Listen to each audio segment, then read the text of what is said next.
우리는 살아가면서 때때로 감당하기 힘든 무게를 마주합니다. 어떤 이들은 그 무게를 살아서 지옥을 경험하는 것이라고 표현하기도 합니다.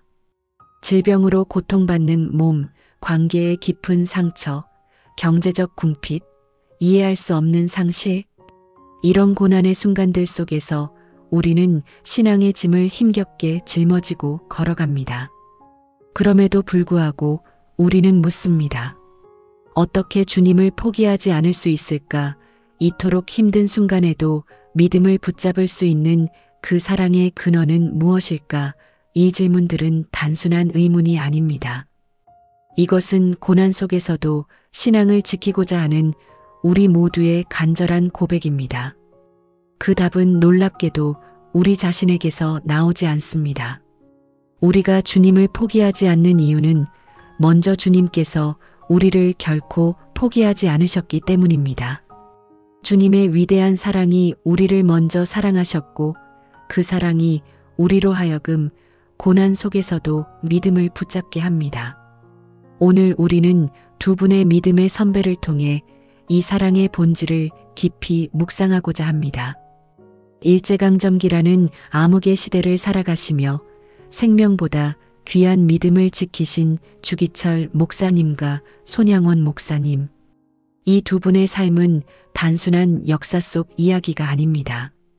이것은 오늘을 사는 우리에게 여전히 울림을 주는 살아있는 신앙의 증거입니다. 우리 함께 조용히 그분들의 발자취를 따라가며 고난 속에서도 빛나는 믿음의 본질을 발견해 보겠습니다. 주기철 목사님의 유산 생명보다 귀한 믿음의 본질. 1930년대 후반 한반도는 일제의 강압적인 통치 아래 신음하고 있었습니다. 특히 일제는 신사참배를 강요하며 조선의 정신까지 지배하려 했습니다. 신사참배는 단순한 의례가 아니었습니다. 그것은 천황을 신으로 인정하고 경배하는 우상 숭배였습니다. 많은 교회들이 압력에 못 이겨 신사참배를 받아들였습니다. 생존을 위해, 교회의 존속을 위해, 성도들의 안전을 위해 다양한 이유로 타협의 길을 선택했습니다. 그러나 주기철 목사님은 달랐습니다. 평양 산정형교회의 담임 목사였던 주기철 목사님은 단호하게 선포하셨습니다. 우리는 오직 하나님만을 경배한다. 신사참배는 우상 숭배이며 이것을 받아들일 수 없다. 이 선언은 목사님 자신과 가족 그리고 교회 전체를 극심한 박해의 길로 내몰았습니다. 주기철 목사님께서는 이렇게 말씀하셨습니다. 나의 신앙은 시험을 당하지만 나의 주님은 시험 당하실 수 없다. 목사님에게 신앙은 상황에 따라 변하는 것이 아니었습니다. 신앙은 생명보다 귀한 결코 양보할 수 없는 본질이었습니다. 1938년 주기철 목사님은 신사참배 거부로 체포되셨습니다. 그리고 1944년 순교하실 때까지 6년이라는 긴 세월을 감옥에서 보내셨습니다. 그 기간 동안 목사님은 상상할 수 없는 고문과 핍박을 당하셨습니다. 전해지는 이야기에 따르면 일제는 주기철 목사님을 전향시키기 위해 갖은 방법을 동원했습니다. 육체적 고문은 물론이고 가족을 앞세운 회유, 동료 목사들을 통한 설득까지. 그러나 목사님은 끝까지 흔들리지 않으셨습니다. 목사님은 옥중에서도 이렇게 고백하셨습니다. 죽음을 각오하고 주님을 섬기는 것, 이것이 진정한 신앙이다. 일사가고 한 번 죽기를 각오한다는 이 말씀은 단순한 결연함이 아니었습니다. 이것은 영원한 생명을 바라보는 소망이었습니다. 주기철 목사님에게 이 땅에서의 고통은 일시적이었습니다. 목사님은 육체의 고통 너머에 있는 영원한 영광을 보셨습니다. 하늘나라에서 가장 부유한 자녀가 되는 것, 그것이 나의 소망이다. 이 소망이 있었기에 목사님은 극한의 고난 속에서도 믿음을 지킬 수 있었습니다. 주기철 목사님의 신앙은 우리에게 날카로운 질문을 던집니다. 우리는 과연 무엇을 위해 살아가고 있습니까? 그리고 우리의 신앙은 어디에 뿌리를 두고 있습니까? 오늘날 우리는 신사참배와 같은 극단적인 박해를 경험하지는 않습니다. 그러나 우리 앞에는 더 교묘한 유혹들이 놓여 있습니다. 좋은 아파트, 안정적인 직장, 사회적 성공, 이런 것들이 잘못된 것은 아닙니다. 그러나 이것들이 신앙보다 우선순위가 될 때 우리는 현대판 신사참배를 하고 있는 것은 아닐까요? 주기철 목사님께서는 이렇게 경고하셨습니다. 신앙의 타협은 타락의 지름길이다. 작은 타협이 큰 타락으로 이어집니다. 오늘 우리가 편의를 위해 양보한 것이 내일은 신앙의 본질을 포기하게 만들 수 있습니다. 목사님은 또한 이렇게 말씀하셨습니다. 세상은 우리를 시험하지만 우리의 믿음은 하나님께 속해 있다. 세상의 시험 앞에서 우리가 무엇을 선택하느냐가 우리 신앙의 진정성을 드러냅니다. 1944년 4월 21일 주기철 목사님은 평양 형무소에서 순교하셨습니다. 육체는 고문으로 만신창이가 되었지만 목사님의 영혼은 그 어느 때보다 빛났습니다. 목사님의 마지막 순간까지 입술에서는 찬양이 흘러나왔다고 합니다. 주기철 목사님께서 우리에게 남겨주신 가장 큰 유산은 무엇일까요? 그것은 바로 믿음의 본질입니다. 진정한 믿음은 상황에 따라 변하지 않습니다. 진정한 믿음은 생명보다 귀합니다. 진정한 믿음은 영혼을 바라봅니다. 목사님께서는 이렇게 고백하셨습니다. 나의 생명은 주님께 드린 것이다. 이 생명으로 주님의 이름을 높일 수 있다면 그것이 나의 가장 큰 영광이다. 이 고백은 우리에게 깊은 울림을 줍니다. 우리는 종종 신앙을 우리의 필요를 채우는 수단으로 생각합니다. 우리의 문제를 해결해 주시고 우리의 삶을 편안하게 해주시는 하나님. 물론 하나님은 우리의 기도를 들으시고 응답하십니다. 그러나 신앙의 본질은 그 이상입니다. 진정한 신앙은 하나님을 하나님 되게 하는 것입니다. 우리의 유익과 상관없이 우리의 이해를 넘어서서 오직 하나님의 영광을 위해 살아가는 것입니다. 주기철 목사님은 이 신앙의 본질을 생명으로 증명하셨습니다. 믿음은 보이지 않는 것을 확신하는 것이다.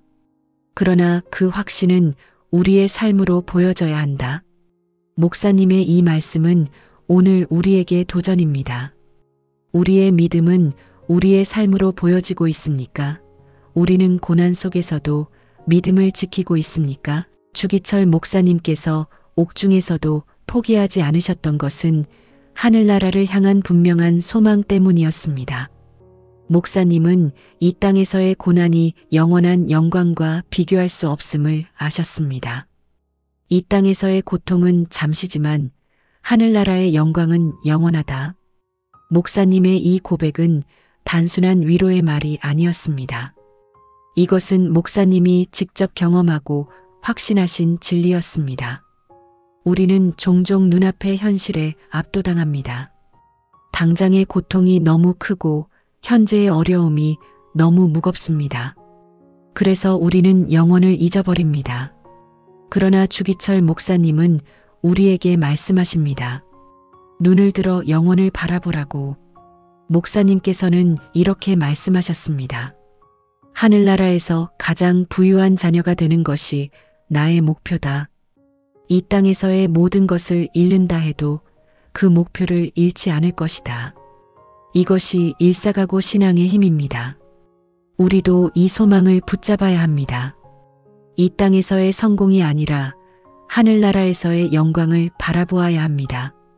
사람들의 인정이 아니라 하나님의 인정을 구해야 합니다. 이것이 주기철 목사님께서 우리에게 남겨주신 신앙의 유산입니다. 손양원 목사님의 유산 용서로 피어난 위대한 사랑.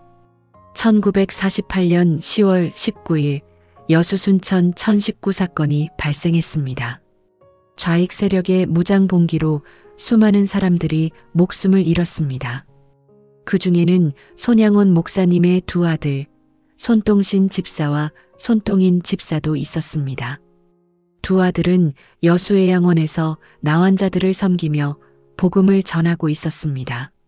좌익 세력은 그들에게 신앙을 포기하고 자신들에게 협력할 것을 요구했습니다. 그러나 두 아들은 아버지에게서 배운 신앙을 저버리지 않았습니다. 그들은 순교의 길을 택했습니다. 손양원 목사님은 두 아들의 시신 앞에 섰습니다. 상상할 수 없는 슬픔이었습니다. 한 자녀를 잃는 것도 감당할 수 없는 고통인데 두 아들을 동시에 잃으셨습니다. 그것도 신앙 때문에 주님을 섬기다가. 그러나 목사님의 입에서 나온 말은 세상을 놀라게 했습니다. 사랑하는 두 아들을 하나님께 바쳤습니다. 하나님께서 기뻐 받으시길 바랍니다. 이것은 단순한 체념이 아니었습니다. 이것은 하나님의 주권을 인정하는 믿음의 고백이었습니다. 손양원 목사님의 놀라운 신앙은 여기서 그치지 않았습니다. 목사님은 자신의 두 아들을 죽인 원수 안재선을 찾아갔습니다. 사람들은 목사님이 복수를 하러 가는 줄 알았습니다. 그러나 목사님이 한 일은 세상의 상식을 뛰어넘는 것이었습니다. 목사님은 안재선을 용서했습니다. 그리고 그를 자신의 양아들로 삼았습니다. 두 아들을 잃었으니 한 아들을 얻었다고, 그것도 원수를 아들로 삼았다고 말씀하셨습니다. 이 소식은 전국을 충격에 빠뜨렸습니다. 손양원 목사님께서는 이렇게 말씀하셨습니다. 원수를 사랑하라는 주님의 말씀이 이제야 내 삶에서 이루어졌습니다. 이것이 사랑의 원자탄입니다. 당시 세상은 원자폭탄의 위력에 놀라고 있었습니다. 그러나 목사님은 사랑의 힘이 원자폭탄보다 더 크다는 것을 보여주셨습니다. 사람들은 물었습니다. 어떻게 그럴 수 있습니까? 어떻게 자식을 죽인 원수를 용서할 수 있습니까? 목사님의 대답은 간단하면서도 깊었습니다. 주님께서 먼저 나를 용서하셨기 때문입니다. 내가 받은 용서가 이렇게 크기에 나도 용서할 수 있습니다. 손양원 목사님의 용서는 감정을 억누르는 것이 아니었습니다. 목사님도 깊은 슬픔을 느끼셨습니다. 두 아들을 잃은 아버지의 아픔, 그 상실의 고통은 말로 표현할 수 없었습니다. 그러나 목사님은 그 슬픔 속에서 더 깊은 진리를 발견하셨습니다. 나의 슬픔은 크지만 주님의 사랑은 더 큽니다. 나의 아픔은 깊지만 주님의 십자가는 더 깊습니다. 목사님은 자신의 고통을 주님의 고통과 연결시키셨습니다. 주님께서도 우리를 위해 독생자를 내어주셨습니다. 주님께서도 십자가의 고통을 당하셨습니다. 그런데 그 고통의 이유가 무엇이었습니까? 바로 사랑이었습니다. 우리를 향한, 원수였던 우리를 향한 사랑이었습니다. 손양원 목사님은 이 사랑을 깊이 묵상하셨습니다. 그리고 그 사랑을 자신의 삶으로 실천하셨습니다. 주님의 사랑을 받은 자는 주님처럼 사랑해야 합니다. 이것이 제자의 길입니다. 목사님의 용서는 단순한 개인적 결단이 아니었습니다. 그것은 복음의 능력을 증명하는 살아있는 증거였습니다.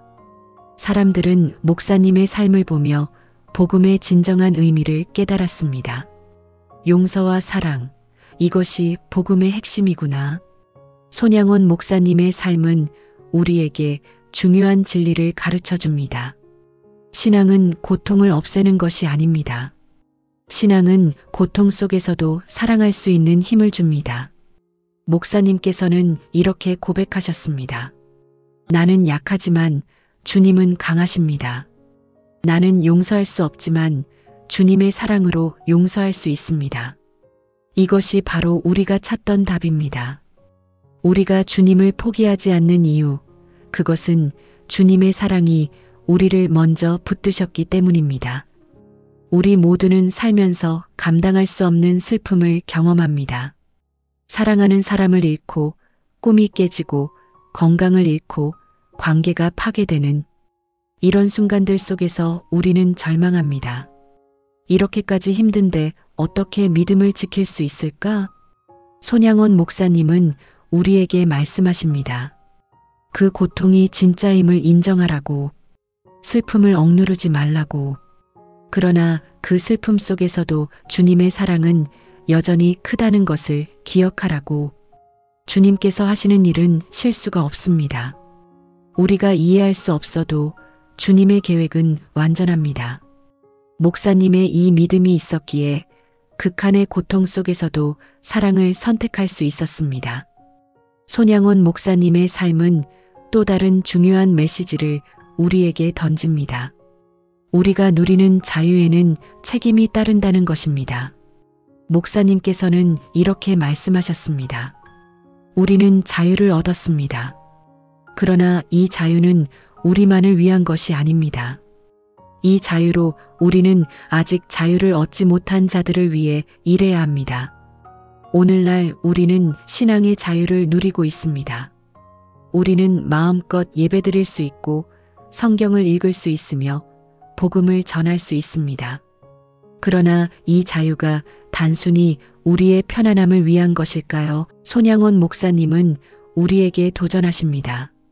자유는 안일이 아니라 사명입니다. 우리가 자유를 누리는 이유는 더 많은 사람들에게 복음을 전하기 위함입니다.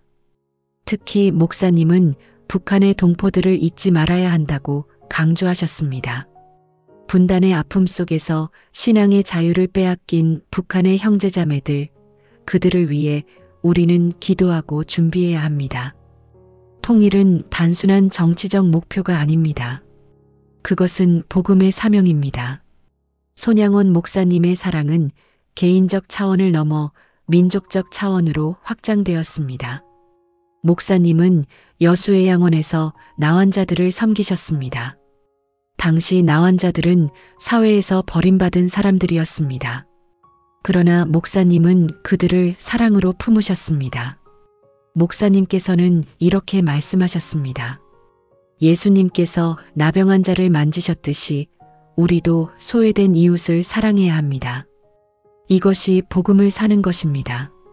목사님에게 신앙은 말이 아니라 행동이었습니다. 목사님은 또한 민족의 화해와 평화를 위해 헌신하셨습니다. 좌우 이념 대립이 극심했던 시대에 목사님은 용서와 사랑의 메시지를 전하셨습니다. 미움은 미움을 낳고 사랑은 사랑을 낳습니다. 우리가 먼저 사랑한다면 이 땅에 평화가 올 것입니다. 이것은 단순한 이상론이 아니었습니다. 목사님은 자신의 삶으로 이것을 증명하셨습니다. 두 아들을 죽인 원수를 용서하고 양아들로 삼음으로써 목사님은 복음의 능력이 어떻게 원수를 형제로 만들 수 있는지 보여주셨습니다. 손양원 목사님의 용서는 깊은 신학적 의미를 담고 있습니다. 목사님은 용서를 단순한 도덕적 행위가 아니라 십자가 복음의 완성으로 이해하셨습니다. 십자가에서 주님은 우리를 용서하셨습니다. 우리가 아직 죄인 되었을 때에, 우리가 원수 되었을 때에 주님은 우리를 사랑하셨습니다. 목사님은 이 복음의 핵심을 깊이 묵상하셨습니다. 그리고 목사님은 깨달으셨습니다. 우리가 받은 용서를 다른 사람에게 전하지 않는다면 우리는 복음을 온전히 이해하지 못한 것이라고. 용서받은 자는 용서해야 합니다.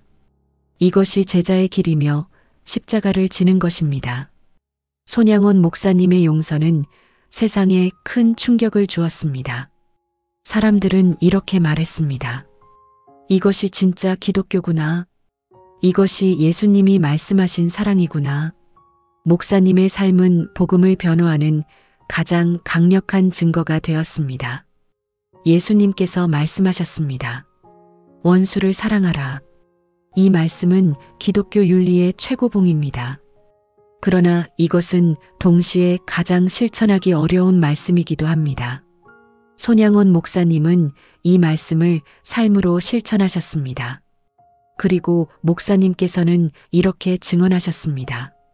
원수를 사랑하는 것은 불가능합니다. 인간의 힘으로는 절대 할 수 없습니다. 그러나 주님의 사랑 안에서는 가능합니다. 목사님의 증언은 우리에게 희망을 줍니다. 우리도 용서할 수 없는 사람이 있습니다. 우리에게 상처를 준 사람, 우리의 삶을 파괴한 사람, 우리가 사랑하는 사람을 해친 사람, 이런 사람들을 용서하는 것은 인간적으로 불가능해 보입니다. 그러나 손양원 목사님은 우리에게 말씀하십니다. 주님의 사랑을 바라보라고. 제시도장 계속 우리가 받은 용서를 기억하라고.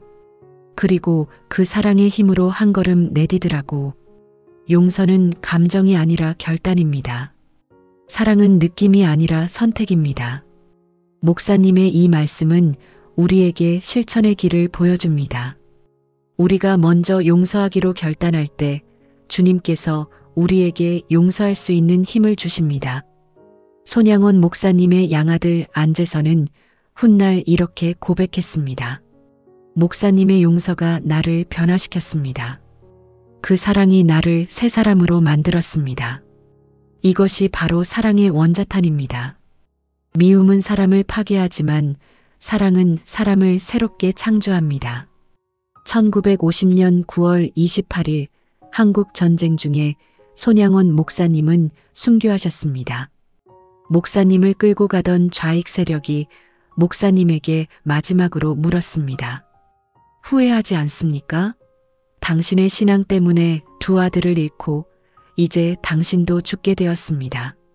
목사님의 대답은 확고했습니다. 나는 후회하지 않습니다. 나의 삶은 주님께 드린 것입니다. 나의 두 아들도 주님께 드린 제물입니다. 이제 나도 주님께로 갑니다. 이것이 나의 가장 큰 기쁨입니다. 목사님은 순교하시는 순간까지 원수들을 위해 기도하셨다고 전해집니다. 주님, 이들을 용서하소서. 이들이 하는 일을 알지 못합니다. 주님께서 십자가에서 하신 기도를 목사님도 그대로 들으셨습니다. 손양원 목사님의 순교는 비극이 아니었습니다. 그것은 승리였습니다. 죽음은 끝이 아니라 시작입니다. 이 땅에서의 삶은 잠시지만 영원한 생명은 끝이 없습니다. 목사님은 이 확신을 가지고 주님 품으로 가셨습니다. 손양원 목사님께서 우리에게 남겨주신 가장 큰 유산은 무엇일까요? 그것은 바로 사랑의 실천입니다. 목사님은 사랑이 무엇인지 말씀만이 아니라 삶으로 보여주셨습니다. 목사님께서는 이렇게 말씀하셨습니다. 신앙은 머리의 지식이 아니라 삶의 실천입니다. 우리가 믿는 것을 우리가 살아야 합니다. 이것은 오늘 우리에게도 여전히 유효한 도전입니다. 우리는 사랑에 대해 많이 이야기합니다. 교회에서 사랑을 설교하고 사랑의 찬양을 부릅니다. 그러나 우리의 삶은 어떻습니까? 우리는 정말로 사랑하고 있습니까? 특히 사랑하기 어려운 사람들을, 우리에게 상처를 준 사람들을 사랑하고 있습니까? 손양원 목사님은 우리에게 말씀하십니다. 작은 사랑부터 시작하십시오. 오늘 당신 곁에 있는 사람을 사랑하십시오. 그 사랑이 쌓여서 큰 사랑이 됩니다. 목사님도 처음부터 원수를 사랑할 수 있었던 것은 아닙니다. 오랜 시간 주님의 사랑을 묵상하고 작은 사랑을 실천하면서 결국 원수까지 사랑할 수 있는 사람이 되셨습니다. 손양원 목사님의 사랑은 특별히 북한을 향해 있었습니다. 목사님은 분단의 현실을 깊이 아파하셨고 통일을 위해 기도하셨습니다. 목사님께서는 이렇게 말씀하셨습니다. 북한의 동포들은 우리의 원수가 아닙니다. 그들은 우리의 형제자매입니다. 우리는 그들을 위해 기도하고 그들을 품을 준비를 해야 합니다. 이 말씀은 오늘 우리에게 큰 도전입니다. 우리는 북한을 어떻게 바라보고 있습니까? 적으로 보고 있습니까? 아니면 형제로 보고 있습니까? 우리는 통일을 단순히 정치적 이슈로만 생각하고 있지는 않습니까? 손양원 목사님은 우리에게 말씀하십니다. 통일은 복음의 사명이라고. 통일은 단순히 땅을 합치는 것이 아닙니다. 그것은 마음을 합치는 것입니다. 사랑으로 하나 되는 것입니다. 목사님의 이 비전은 여전히 유효합니다. 우리는 오늘도 북한의 형제자매들을 위해 기도해야 합니다. 언젠가 올 통일의 그날을 위해 준비해야 합니다. 그리고 그 준비는 미움이 아니라 사랑으로, 정죄가 아니라 용서로 시작되어야 합니다. 손양원 목사님은 여수의 양원에서 나환자들을 섬기는 것을 평생의 사명으로 여기셨습니다. 당시 나환자들은 사회에서 완전히 격리되고 버림받은 사람들이었습니다. 사람들은 그들을 두려워했고 멀리했습니다. 그러나 손양원 목사님은 달랐습니다. 목사님은 나환자들을 품에 안으셨습니다. 그들의 상처를 직접 만지시며 치료해 주셨습니다. 그들과 함께 식사하시고 그들의 이야기를 들어주셨습니다. 목사님께서는 이렇게 말씀하셨습니다. 예수님께서 나병 환자를 만지셨습니다. 율법은 금했지만 사랑은 그를 만지게 했습니다. 우리도 마찬가지입니다. 세상은 멀리하라고 하지만 사랑은 우리를 가까이 가게 합니다. 나환자들은 손양원 목사님을 통해 처음으로 진정한 사랑을 경험했습니다. 그들은 목사님을 통해 예수님의 사랑을 느꼈습니다. 그래서 많은 나환자들이 목사님을 통해 주님을 믿게 되었습니다. 사랑은 말이 아니라 행동입니다. 사랑은 멀리서 동정하는 것이 아니라 가까이 가서 함께하는 것입니다. 목사님의 이 가르침은 오늘 우리에게도 여전히 울림을 줍니다. 오늘날 우리 주변에도 소외된 이웃들이 있습니다. 장애인, 노숙자, 이주민, 북한 이탈 주민, 사회가 외면하는 사람들입니다. 우리는 그들을 어떻게 대하고 있습니까? 손양원 목사님처럼 그들에게 다가가고 있습니까? 손양원 목사님의 신앙에는 특별한 특징이 있었습니다. 그것은 바로 기쁨입니다. 극심한 고난 속에서도 목사님은 항상 기뻐하셨고 찬양하셨습니다. 두 아들의 장례식에서 목사님은 찬송가를 불렀습니다. 사람들은 충격을 받았습니다. 어떻게 이런 슬픔의 순간에 찬양을 할 수 있습니까? 그러나 목사님의 대답은 명확했습니다. 슬픔 속에서도 기뻐할 수 있는 것이 신앙입니다. 우리의 소망이 이 땅에만 있다면 우리는 절망할 수밖에 없습니다. 그러나 우리의 소망은 하늘에 있습니다. 목사님은 또한 이렇게 말씀하셨습니다. 기쁨은 환경에서 오지 않습니다. 기쁨은 주님과의 관계에서 옵니다. 주님이 나와 함께 하시기에 나는 어떤 상황에서도 기뻐할 수 있습니다. 이것은 우리에게 큰 도전입니다. 우리는 종종 환경이 좋을 때만 기뻐합니다. 일이 잘 풀리고 건강하고 관계가 좋을 때만 찬양합니다. 그러나 진정한 신앙은 고난 속에서도 기뻐하는 것입니다. 손양원 목사님은 우리에게 이렇게 권면하십니다. 기쁨을 선택하십시오. 감사를 선택하십시오. 이것이 승리하는 신앙입니다. 목사님의 삶이 이것을 증명합니다. 상황이 목사님의 기쁨을 빼앗을 수 없었습니다. 왜냐하면 목사님의 기쁨은 주님께 뿌리를 두고 있었기 때문입니다. 손양원 목사님의 신앙에서 가장 중요한 요소 중 하나는 하나님의 주권을 온전히 인정하는 것이었습니다. 목사님은 모든 상황 속에서 하나님의 섭리를 보셨습니다. 두 아들을 잃었을 때 목사님은 이렇게 고백하셨습니다. 주님께서 하시는 일은 실수가 없습니다. 내가 이해할 수 없어도 주님의 계획은 완전합니다. 이것은 맹목적인 체념이 아니었습니다. 이것은 하나님을 신뢰하는 깊은 믿음이었습니다. 목사님은 또한 이렇게 말씀하셨습니다. 우리는 부분을 보지만 하나님은 전체를 보십니다.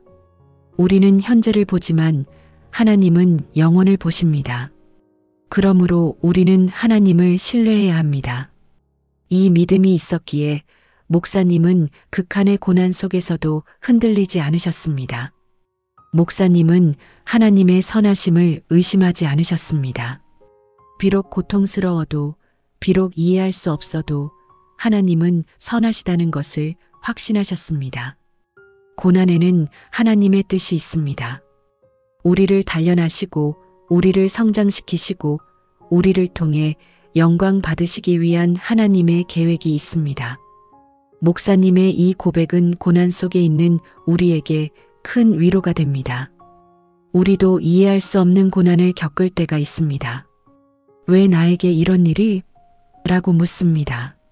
그러나 손양원 목사님은 우리에게 말씀하십니다. 왜를 묻기보다 주님을 신뢰하라고, 하나님의 주권을 인정하라고. 이 긴 묵상의 여정을 통해 우리는 처음에 던졌던 질문에 대한 답을 발견했습니다. 어떻게 주님을 포기하지 않을 수 있을까? 그 답은 바로 이것입니다. 주님께서 먼저 우리를 포기하지 않으셨기 때문입니다. 주기철 목사님과 손양원 목사님의 삶은 이 진리를 생생하게 증명합니다. 두 분 모두 인간적으로는 감당할 수 없는 고난을 겪으셨습니다. 그러나 두 분 모두 끝까지 믿음을 지키셨습니다. 왜일까요? 그것은 두 분이 주님의 위대한 사랑을 경험하셨기 때문입니다.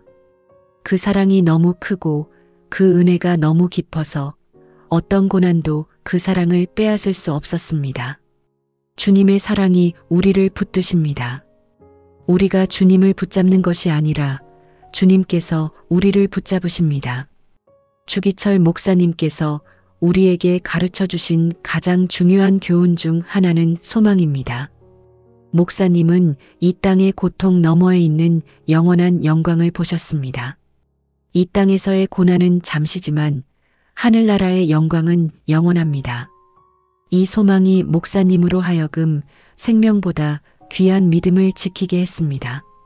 이 소망이 목사님을 극한의 고문 속에서도 흔들리지 않게 했습니다. 오늘 우리에게도 이 소망이 필요합니다. 눈앞의 현실이 아무리 힘들어도 우리에게는 영원한 소망이 있습니다. 이 땅에서의 삶이 전부가 아닙니다. 우리에게는 하늘나라가 있습니다. 소망이 있는 자는 절망하지 않습니다. 영혼을 바라보는 자는 현재의 고난에 압도당하지 않습니다. 이것이 우리가 고난 속에서도 믿음을 지킬 수 있는 힘입니다. 손양원 목사님께서 우리에게 가르쳐 주신 가장 중요한 교훈 중 하나는 사명입니다. 목사님은 우리가 받은 사랑을 다른 사람들에게 전해야 한다고 강조하셨습니다. 우리는 복음을 받았습니다. 이제 우리는 복음을 전해야 합니다. 이것이 우리의 사명입니다. 목사님은 이 사명을 삶으로 실천하셨습니다. 나환자들을 섬기고 원수를 용서하고 민족의 화해를 위해 일하셨습니다. 오늘 우리에게도 이 사명이 있습니다. 우리가 누리는 신앙의 자유는 단순히 우리의 편안함을 위한 것이 아닙니다. 우리는 이 자유로 더 많은 사람들에게 복음을 전해야 합니다. 특별히 우리는 북한의 형제자매들을 잊지 말아야 합니다. 그들은 여전히 복음의 자유를 누리지 못하고 있습니다. 우리는 그들을 위해 기도하고 통일을 준비해야 합니다. 이것이 우리 세대에 주어진 사명입니다. 두 분의 목사님께서 우리에게 공통적으로 가르쳐 주신 것은 신앙의 본질입니다. 진정한 신앙은 무엇일까요? 그것은 하나님을 하나님 되게 하는 것입니다. 주기철 목사님은 생명보다 하나님을 더 귀하게 여기셨습니다. 손양원 목사님은 복수보다 하나님의 사랑을 선택하셨습니다. 두 분 모두 자신의 유익이 아니라 하나님의 영광을 구하셨습니다. 신앙은 하나님을 우리의 필요를 채워주는 수단으로 여기는 것이 아닙니다. 신앙은 하나님을 하나님으로 경배하는 것입니다. 이것이 신앙의 본질입니다. 우리는 종종 신앙을 우리의 문제를 해결하는 도구로 생각합니다. 물론 하나님은 우리의 기도를 들으시고 응답하십니다. 그러나 신앙의 본질은 그 이상입니다. 우리의 상황과 상관없이 우리의 이해를 넘어서서 하나님을 사랑하고 경배하는 것입니다. 두 분의 목사님께서 극한의 고난 속에서도 믿음을 지킬 수 있었던 것은 거룩한 결단 때문이었습니다. 이것은 감정이 아니라 의지의 선택이었습니다. 주기철 목사님은 일사가고 죽음을 각오하는 결단을 하셨습니다. 손양원 목사님은 용서와 사랑을 선택하는 결단을 하셨습니다. 이 결단들은 쉽지 않았습니다. 그러나 이 결단이 있었기에 두 분은 역사에 남는 신앙의 위인이 되셨습니다. 신앙은 한순간의 감동이 아니라 평생의 결단입니다. 매일매일 주님을 선택하는 것, 이것이 신앙생활입니다. 우리도 오늘 이 결단을 해야 합니다. 어떤 상황이 와도 주님을 포기하지 않겠다고, 어떤 유혹이 와도 믿음을 지키겠다고, 어떤 고난이 와도 소망을 붙잡겠다고, 이것이 우리가 해야 할 거룩한 결단입니다. 손양원 목사님의 이 고백은 우리에게 큰 위로가 됩니다. 주님께서 하시는 일은 실수가 없으시기에 우리가 이해할 수 없어도 우리가 받아들이기 힘들어도 주님의 계획은 완전합니다. 우리는 종종 고난의 이유를 알고 싶어 합니다. 왜 이런 일이 나에게 일어났을까? 하나님은 왜 이것을 허락하셨을까? 이런 질문들은 자연스럽습니다. 그러나 모든 질문에 답을 얻을 수는 없습니다. 그럴 때 우리는 하나님을 신뢰해야 합니다. 우리가 보는 것은 부분이지만 하나님은 전체를 보십니다. 우리가 사는 것은 현재이지만 하나님은 영혼을 다스리십니다. 고난에는 하나님의 뜻이 있습니다. 우리를 연단하시고 우리를 성장시키시고 우리를 통해 영광 받으시려는 하나님의 계획이 있습니다. 주기철 목사님과 손양원 목사님의 고난도 그러했습니다. 그 고난을 통해 수많은 사람들이 신앙의 본질을 배웠고 복음의 능력을 경험했습니다. 주기철 목사님과 손양원 목사님은 우리의 믿음의 선배입니다. 두 분의 삶은 단순히 과거의 이야기가 아닙니다. 두 분의 삶은 오늘을 사는 우리에게 여전히 말을 걸고 있습니다. 선배들의 삶을 기억하십시오. 그들이 어떻게 믿음을 지켰는지, 그들이 어떻게 사랑을 실천했는지 배우십시오. 우리는 그들의 발자취를 따라가야 합니다. 물론 우리가 똑같은 상황을 경험하는 것은 아닙니다. 우리가 똑같은 선택을 할 필요도 없습니다. 그러나 우리는 그들의 신앙의 본질을 배워야 합니다. 그들의 소망, 그들의 사명, 그들의 사랑을 우리의 삶에서 실천해야 합니다. 주기철 목사님께서 말씀하셨습니다. 후대에게 물려줄 가장 귀한 유산은 재산이 아니라 신앙입니다. 우리도 다음 세대에게 무엇을 물려줄 것입니까? 우리의 신앙이 다음 세대에게 귀한 유산이 될 수 있기를 소망합니다. 주님께서 제자들에게 말씀하셨습니다. 깨어 기도하라. 이 말씀은 오늘 우리에게도 여전히 유효합니다. 우리는 영적으로 깨어 있어야 합니다. 깨어 있다는 것은 주님의 재림을 기다리는 것입니다. 기도한다는 것은 주님과 교제하는 것입니다. 우리는 매일 주님과 교제하며 주님의 재림을 준비해야 합니다. 주기철 목사님과 손양원 목사님도 깨어 기도하는 삶을 사셨습니다. 두 분 모두 새벽마다 주님 앞에 무릎 꿇으셨습니다. 두 분 모두 기도로 하루를 시작하고 기도로 하루를 마무리하셨습니다. 기도는 우리 신앙의 생명줄입니다.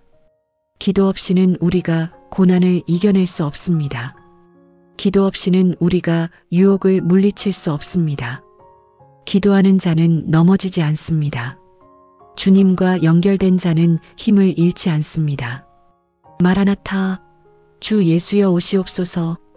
초대교회 성도들의 간절한 기도였던 마라나타. 이 기도는 오늘 우리의 기도이기도 합니다. 우리는 주님의 재림을 기다립니다. 모든 눈물이 씻겨지고 모든 고통이 사라지고 모든 슬픔이 기쁨으로 변할 그날을 기다립니다. 그날이 오면 우리는 주님을 대면하여 뵙게 될 것입니다. 그날이 오면 모든 의문이 풀릴 것입니다. 주기철 목사님과 손양원 목사님도 이 소망을 가지고 사셨습니다. 두 분은 순교의 순간에도 주님을 만날 기쁨으로 충만하셨습니다. 두 분은 이 땅에서의 이별이 아니라 하늘나라에서의 만남을 확신하셨습니다. 우리도 이 소망을 가지고 살아야 합니다. 마라나타, 주님 속히 오시옵소서. 이 기도가 우리의 입술에서 끊이지 않기를 바랍니다. 사랑하는 여러분, 이 묵상이 여러분의 마음에 깊이 새겨지기를 소망합니다. 주기철 목사님과 손양원 목사님의 삶은 우리에게 여전히 말을 걸고 있습니다. 여러분이 지금 어떤 상황에 있든지, 여러분이 지금 어떤 고난을 겪고 있든지, 주님께서는 여러분과 함께 하십니다. 주님의 사랑은 변하지 않습니다. 주님의 약속은 신실합니다. 주님을 포기하지 마십시오. 주님께서 먼저 여러분을 포기하지 않으셨습니다. 이것이 우리가 이 긴 묵상을 통해 발견한 가장 중요한 진리입니다. 우리의 사랑이 아니라 주님의 사랑이, 우리의 힘이 아니라 주님의 능력이, 우리의 신실함이 아니라 주님의 신실하심이 우리를 지켜주십니다. 그러므로 오늘도 내일도 그리고 주님께서 오시는 그날까지 우리 함께 믿음으로 걸어갑시다. 소망을 붙잡고 사명을 감당하고 사랑을 실천하며 주님께 영광 돌리는 삶을 살아갑시다.